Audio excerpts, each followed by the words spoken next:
ইসলামী দলগুলোর মাথায় কেউ যেন আর কাঁঠাল ভেঙে খেতে না পারে সে বিষয়ে সবাইকে সতর্ক করেছেন জামায়াতের আমির ডক্টর শফিকুর রহমান।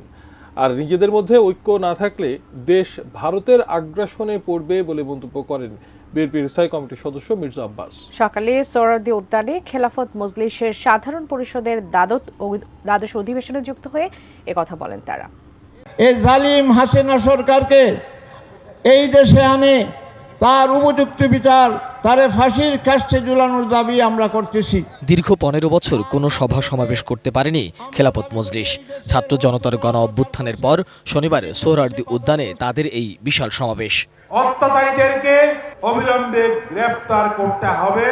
সাবেক আমির মোহাম্মদ ইসাহাকের উদ্বোধনী বক্তব্যের মধ্য দিয়ে শুরু সম্মেলনের আনুষ্ঠানিকতা। পরে একে একে বক্তব্য রাখেন খেলাফত মজলিসের নেতারা। তাদের বক্তব্যে উঠে আসে আওয়ামী শাসন আমলে কিভাবে নিপীড়নের শিকার হয়েছেন তারা। 26 লক্ষ হাজার কোটি টাকা বিদেশে পাচার করা হয়েছে। এই রকমের এত বড় ডাকাতি চুরির কোনদিন ইতিহাসে কেউ শুনেছেন নাকি? সম্মেলনে উপস্থিত হন বিভিন্ন রাজনৈতিক দলের শীর্ষ পর্যায়ের নেতারা। তারা বলেন, নতুন বাংলাদেশ গড়ার লড়াইটা অব্যাহত রাখতে হবে। শেষ পর্যন্ত শেখ হাসিনা ক্ষমতা ছাড়তে চাননি। উনি বিমান বাহিনী প্রধানকে, সামরিক বাহিনী প্রধানকে বলেছিলেন গুলি চালিয়ে যেতে নির্বিচারে, যত লোক মরে বলুন, উনি ক্ষমতায় থাকতে চান। তখন তারা জবাব দিয়েছিলেন, ম্যাডাম এটা আর সম্ভব হবে না।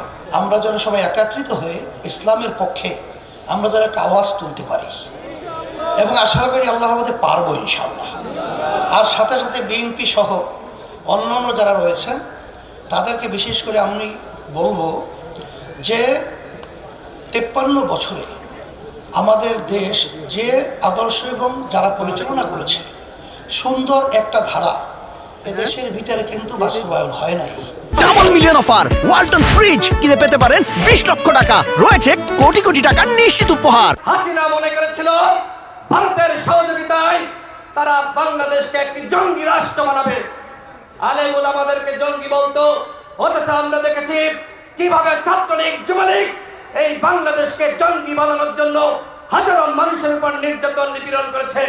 আজকে ছাত্রলীগকে জঙ্গি সংগঠন হিসেবে নিষিদ্ধ করা হয়েছে।